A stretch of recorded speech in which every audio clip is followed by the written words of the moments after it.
Welcome back to another episode of Adoptions from the Heart TV. I'm your host, Amanda Aliberti. Today we are welcomed with Nicole and Pete, who are going to share their story of adopting their 2 children through Adoptions from the Heart.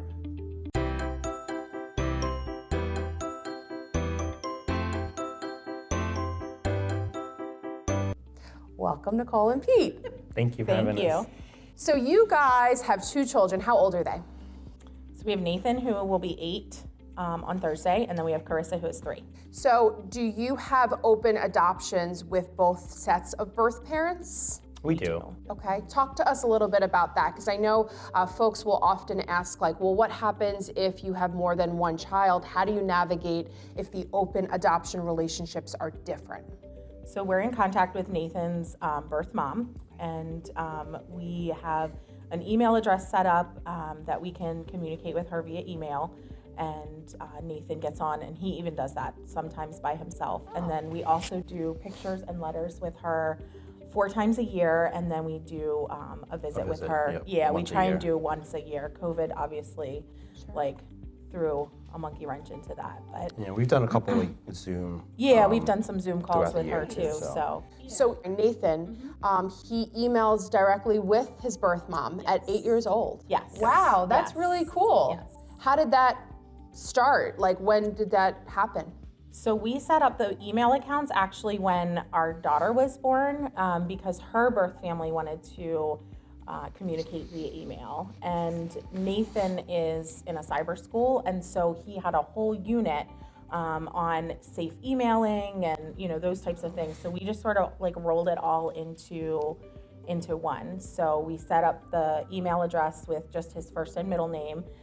And the same thing with Carissa, her first and middle name, and then he has the password and he can get in and it's lots of emojis and But that's so nice But that yeah, you I can have love that that he direct has- contact. That's great. And how about for your daughter? What does that relationship look like with birth family? So we set up the same agreement with them. We do quarterly pictures and letters. We do a visit each year. Her family, Carissa's birth family is bigger. There's more people to be involved with, and so the email has made that easier because it's easier for us to go back and forth than to have to go through the social worker to set those visits up. But we are in contact with biological grandparents and then birth mom and birth dad. Yeah. We have email addresses for everybody. So it's been like 1 or 2 visits a year. They also live closer to us, so it's easier to get everybody together.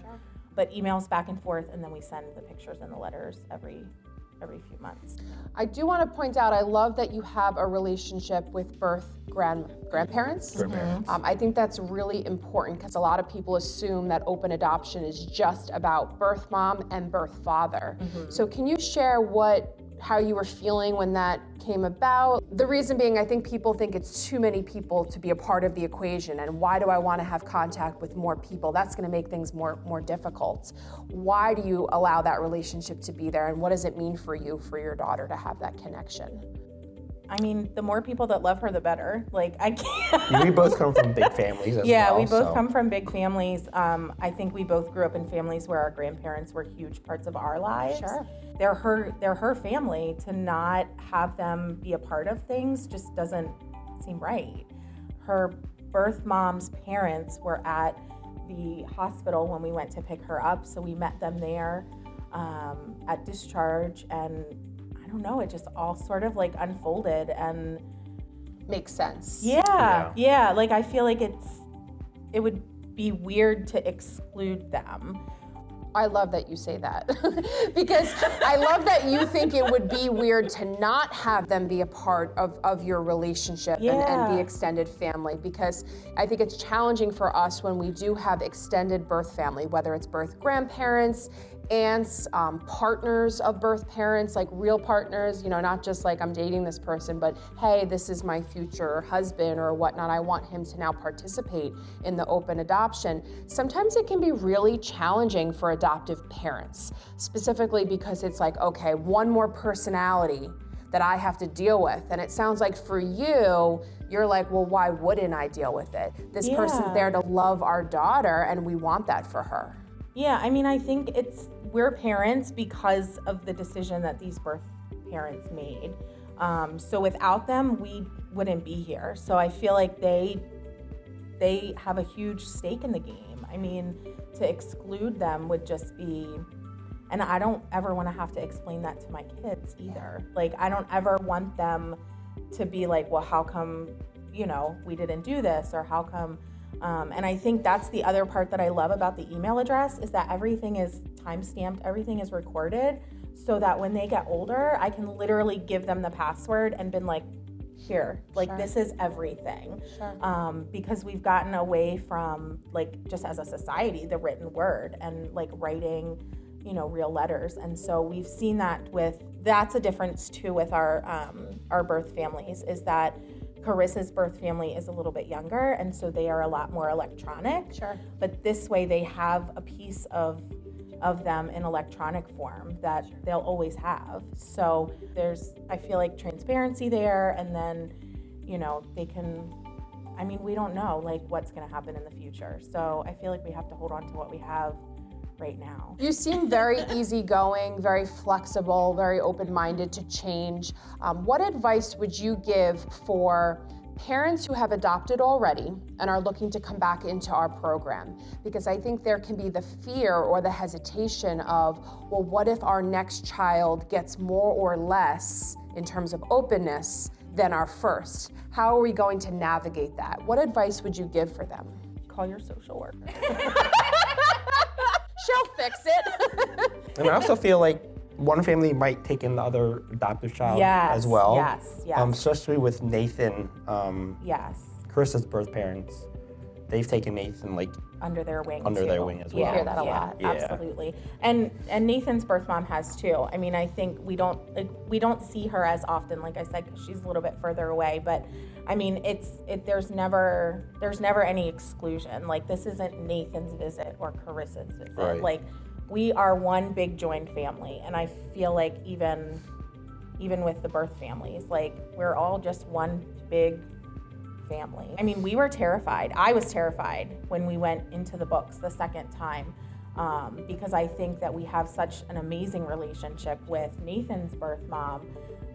Like, what if that doesn't happen again? Or what if, it's better, or what if it's worse? Better and worse are probably not the right words. Just different. Yeah. Like, how do we navigate that, and how do we explain that to the kids? Like, and we have had to deal with that a little bit, because Nathan's birth father is unknown, and so Carissa's birth father is obviously in the picture, and he's very active with our family.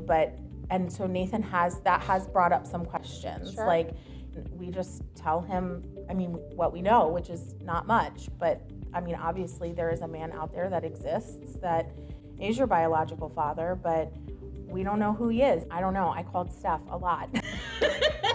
Speaking of that, talk to us about your relationship with your social worker, Stephanie, and what that has meant for you. I'm assuming it was still her for both of your placements. Yes. What has that had support? it any other way? Yeah.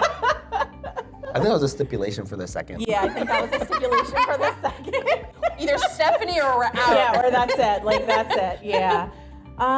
Steph and I connected, I think, almost immediately when we met, and it was, just sort of like, she understood me and she could like wrangle my emotions. Yeah. She's good at that. And so we couldn't have done this without Steph. Hands down, we couldn't have done this without Steph. Not the first time and not the second time either. In fact, Carissa's middle name is the same as Stephanie's middle name. Oh. Yes. That's so sweet. Wow. So, and on purpose. Because like I said, there's, everybody has played such an important role, and we wouldn't be parents if it weren't for the birth parents, but we also wouldn't be parents if it wasn't for Stephanie. Like, you have to have a good relationship with your agency, but you also have to have a good relationship with your social worker. Like, these emotions are so raw. It's hard to navigate that, and then you also have a child that you're trying to navigate life with, and you really need somebody in your corner that I feel like understands you and can talk you down and then talk you back up. Well, and that also, it's like a two-way relationship, right, with the social worker. And for folks who maybe feel like they don't have a good relationship with their social worker, look into that more.